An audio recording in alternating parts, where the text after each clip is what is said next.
Well, time for another episode of Survival Stuff with Indiana Jim.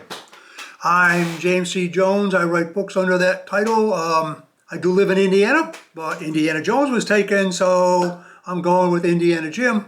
We're going to talk about survival stuff. Sometimes that stuff will be psychological. Sometimes it'll be skill-based. But in the most recent episodes, we're going to talk about actual physical stuff, items that you need to have, and kind of products that you might be interested in adding to your survival stockpile. I am the founder of Live Free USA. Live Free USA is a nonprofit tax-deductible organization. That's really why I'm doing this. I'm not doing this to sell my books as much as I'm doing it to help live free. Our website is at americansurvivor.org. That's americansurvivor.org is the Live Free USA website. Live Free was just a too ubiquitous and common name to put on websites. Our organization was formed in 1968, long before there was such a thing as the internet. So, but anyhow, it's americansurvivor.org. Go there. You can join the organization online for $20 a year, $50 for 3 years. We definitely will welcome any kind of contributions that you can make. If you subscribe, if you join the organization, you can have us mail you our newsletter every other month. This is the oldest survival publication in the country. Or you can download off the website. If you join online, you can access, you'll get a password, and you can download over 70 issues of our newsletter over the years. And this is not a newsletter, it's more of a publication that gives you survival information, how to plan for emergencies, equipment evaluations, what goes on in your head, how to cope with stress, all kinds of great stuff. A lot of this stuff has been included in my books, however.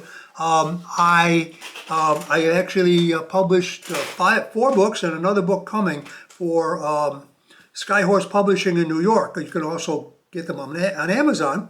150 Survival Secrets, which covers a lot of controversial stuff. Advanced Survival, which is basic self-reliance and all the things you need to do to be self-reliant. The Ultimate Book of Survival Gear, which just came out. And then the Total Survival. The Total Survival also covers, I get a kick out of the way the ring light reflects on the cover.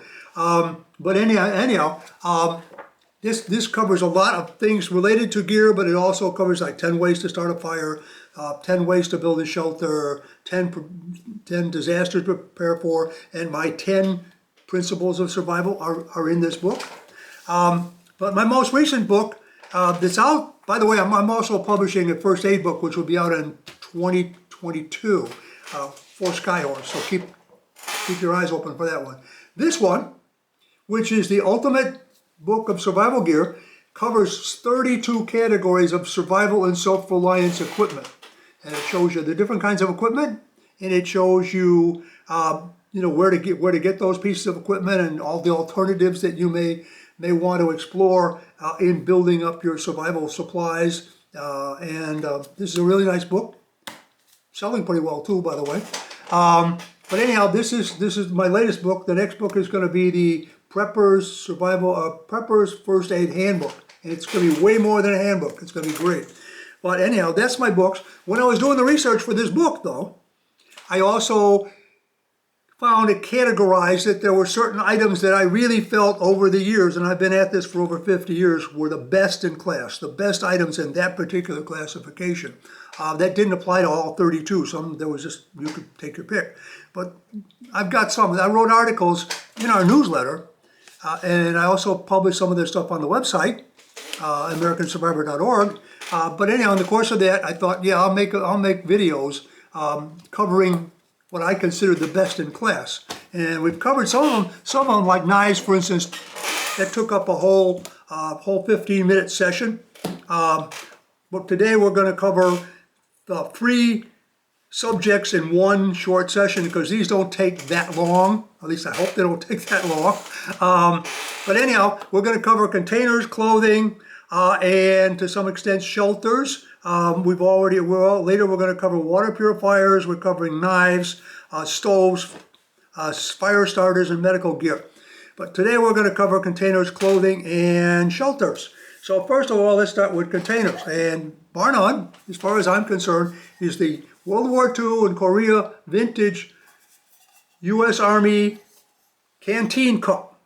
And not the newer ones come with a little wire handle, but you can't hold it over a fire. If the content of the cup is really hot, you can't hold it at all. These World War II cups, and they're all dented, they've been used. This is stainless steel. You can hold on to this, you can put this over your stove, you can put this up to the campfire, and you can cook a reasonable quantity of soup, beans, coffee, whatever you want to make in here.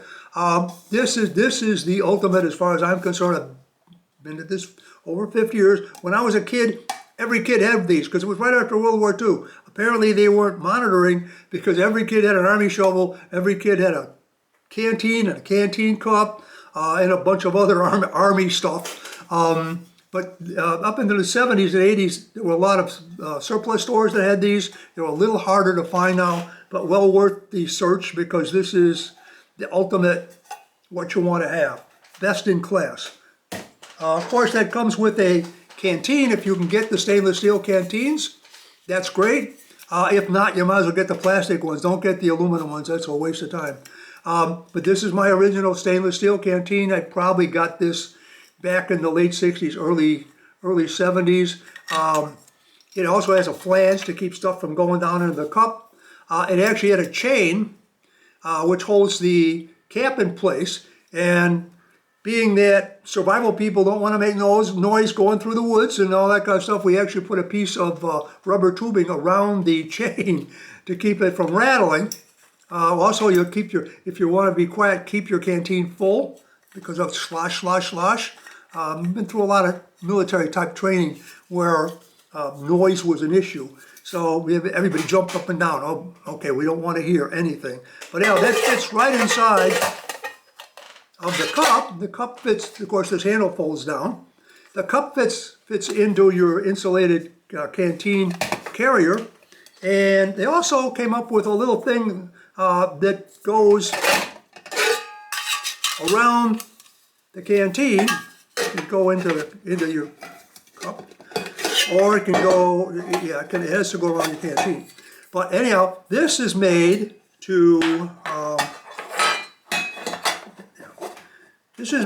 fit the canteen cup. Nice thing, you can put a can of Sterno or heat tablets, which I'll talk about when I talk about stoves, that are made for the Esbit stoves and other kinds of stoves, little tablets. You can put 2 or 3 of those down here, or a can of Sterno, and you can heat up your food, and then you've got a whole system. You got your water container, you got your stove, you got your container and cooking pot, all in one. So that's pretty much containers. Like I say, the aluminum ones I don't recommend. You might as well, if you can't get that, you might as well go to the Vietnam issue. These cost about $5, and you can get them anywhere. A plastic canteen. There's also some canteens on the market, and when I talk about water purification later on, I'll talk more about this. They make some canteens that have a built-in water filtration system.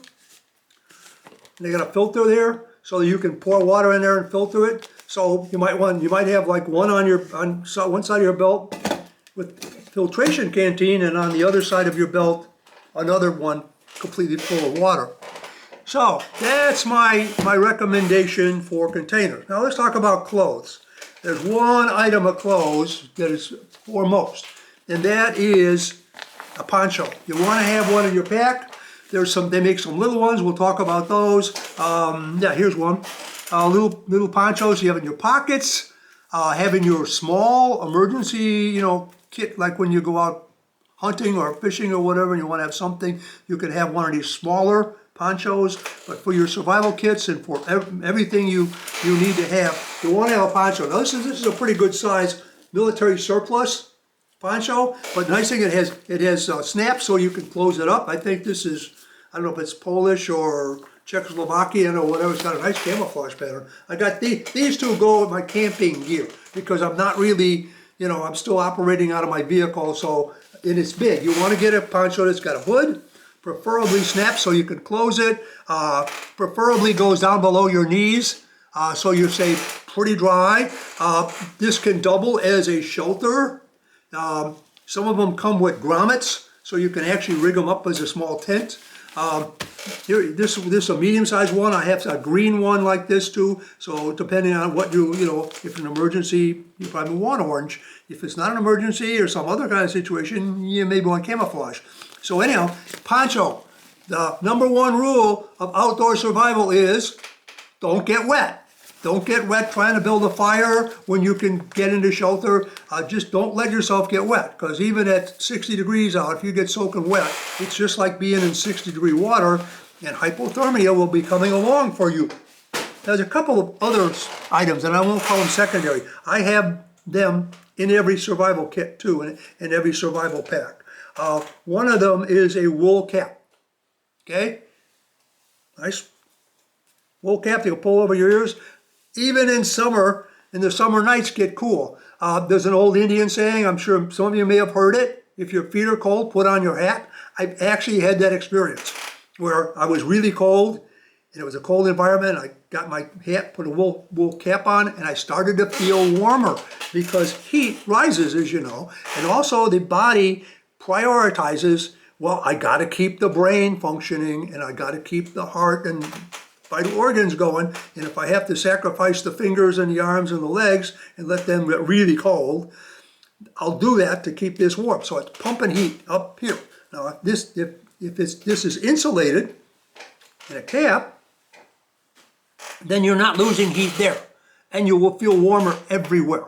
So you make sure that in all your survival gear you have a wool cap, or even better, if you want to have one of these balaclava helmets, which you can hold up a bank, of course, but basically this can also protect your face, keep you from respirating cold air in and out, which will also contribute to a lot of heat loss.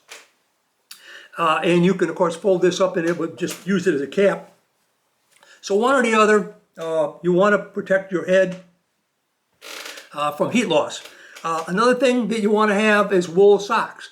You have an extra pair of wool or extra warm winter socks in your pack, in your survival gear. Rock climber, mountain climbers like to carry them another pair under their shirt. So if they lose everything, they've got this, because these will protect your feet, because if your feet get wet and your feet freeze in the outdoors in an emergency, you're pretty well screwed.